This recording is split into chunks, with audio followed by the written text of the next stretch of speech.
तो मैं लेकर के आई हूँ राखी सीरीज़ का फिर से बहुत ही स्पेशल पार्ट, जिसमें मैंने बहुत सारी चीज़ें बनाई हैं और हैम्पर्स भी प्रिपेयर किए हैं जो अपने भाइयों तक भी दे रही हूँ। और अचानक से कुछ ऑर्डर्स भी आ गए तो मुझे वो भी पूरा करना पड़ा है। ये एक बहुत ही सुंदर सा बॉक्स मैंने प्रिपेयर किया था, जिसमें नारियल के लड्डू थे, बेसन के लड्डू थे और नान खटाई थी। तो ये सारा कुछ मैंने घर में ही प्रिपेयर किया था।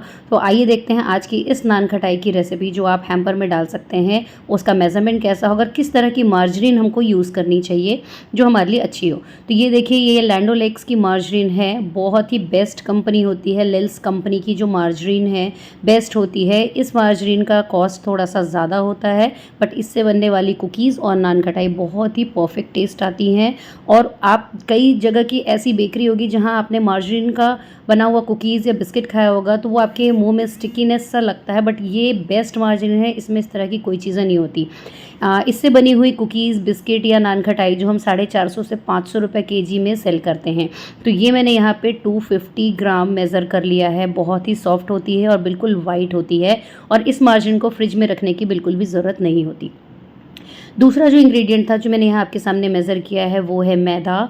यहाँ पर आप देख सकते हैं 250 ग्राम के आसपास मैंने मैदा लिया है, और बाकी मैं इसमें बेसन डाल रही हूँ। यस, बेसन भी नान खटाई में डलता है। सूजी, बेसन और मैदा तीनों ही चीज़ों से नान खटाई बनती है।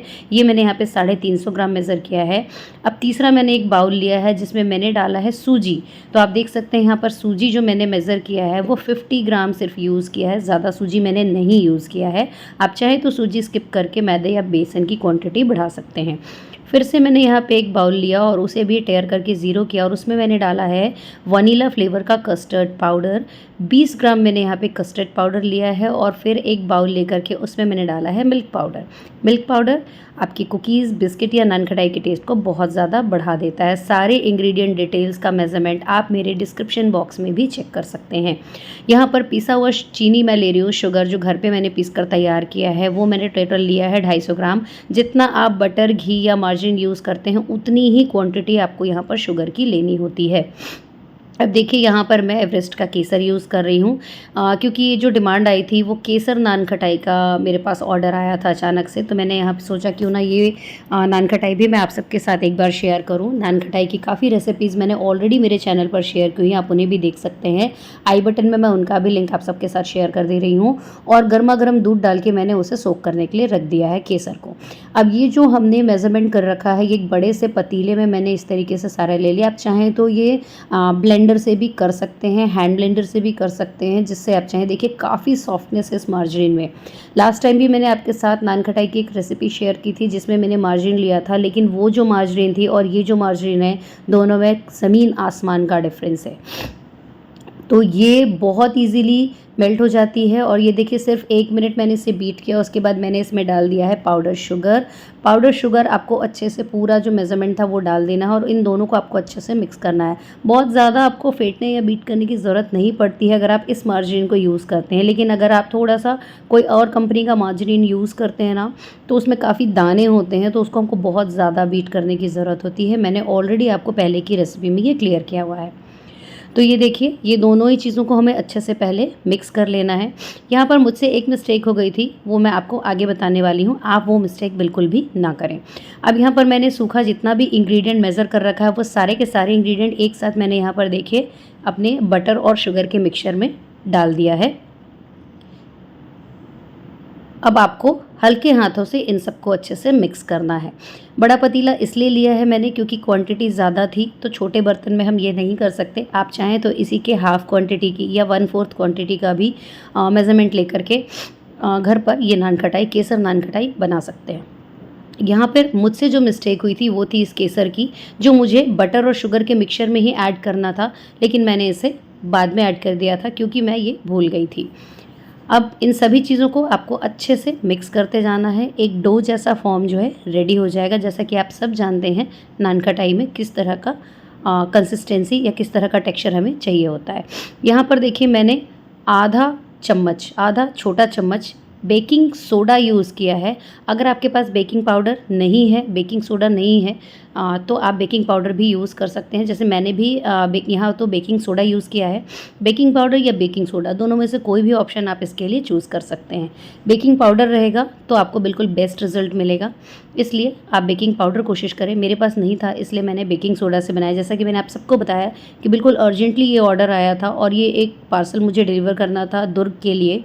एक पार्सल मुझे अंबिकापुर के लिए भेजना था, तो ये अलग अलग पार्सल्स हो गए थे। तो मुझे जो मेरे पास इंग्रेडिएंट्स थे मैंने उसमें फटाफट से इसे प्रिपेयर कर लिया था। 2 ट्रे मैंने रेडी किए और उसके बाद इस डो को थोड़ा-सा मैंने मसल लिया था स्लैब में, बिल्कुल क्लीन स्लैब में आपको ये काम करना है।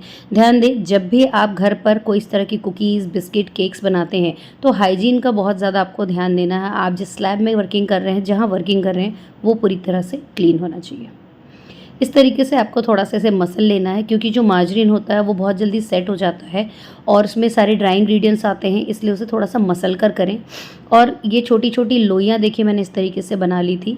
कुछ लोइयाँ बड़ी बन जाती हैं, इसलिए आप बिल्कुल मेज़रमेंट के साथ बनाएँ। तो मैंने परफेक्टली छोटी-छोटी लोइयाँ बनाई थी एक साइज़ की और फटाफट सारे के सारे मैंने इस तरीके से ट्रे में इसे अरेंज कर दिया था।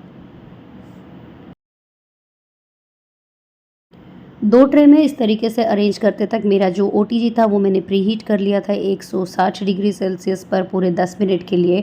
और हर नान खटाई की ट्रे को मैंने 12-12 मिनट तक बेक किया था मिडिल रैक पर, बोथ रॉड ऑन करके। तो इसके ऊपर देखिए मैंने आमंड के फ्लेक्स इस तरीके से लगाए थे, तो केसर और आमंड का जो फ्लेवर है वो बहुत ही अच्छा उभर कर आता है, इसलिए मैंने ये काम किया था। 2 अलग-अलग हैम्पर्स बनाए थे, तो वो मैं आपको आगे दिखाने वाली हूँ। ये देखिए बेक होने के बाद हमारी नान खटाई कितनी अच्छी रेडी हुई है। इस तरह के मैक्रोन बॉक्सेस आपको मार्केट में मिल जाएंगे, कुकी बॉक्सेस बोलते हैं इसे, बिस्किट बॉक्स बोलते हैं। तो इस तरह के बॉक्सेस आप मार्केट से ले सकते हैं। 130 रुपये के 10 पीस या फिर 120 रुपये के 10 पीस, ऐसे ये मार्केट में मिल जाएंगे आपको।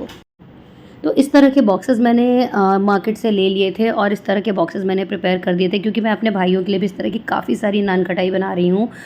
बटर बिस्किट्स बना रही हूँ, जिसकी रेसिपी ऑलरेडी मेरे चैनल पर आपको मिल जाएगी।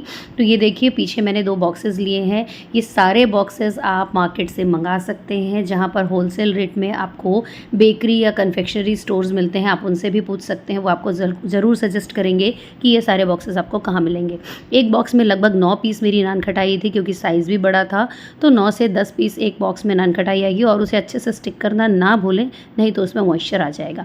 ये बेसन के लड्डू जो मैंने प्योर घी में घर में बनाए थे, नारियल के लड्डू और ये नान खटाई, ये पूरा एक बॉक्स विथ राखी जो है मेरा सेल हुआ था 850 रुपीज़ में। तो ये आप देख सकते हैं। जो मुझे डिलीवरी चार्जेस लगे थे वो उन्होंने अलग मुझे पे किया था। तो ये देखते हैं बहुत ही सुंदर मेरा जो रक्षाबंधन, हैप्पी रक्षाबंधन का बॉक्स है, ये टैग वगैरह सब कुछ आपको मार्केट में मिल जाएगा। तो ज़रूर बनाएं और मुझे कमेंट करके बताना ना भूलें। Bye bye.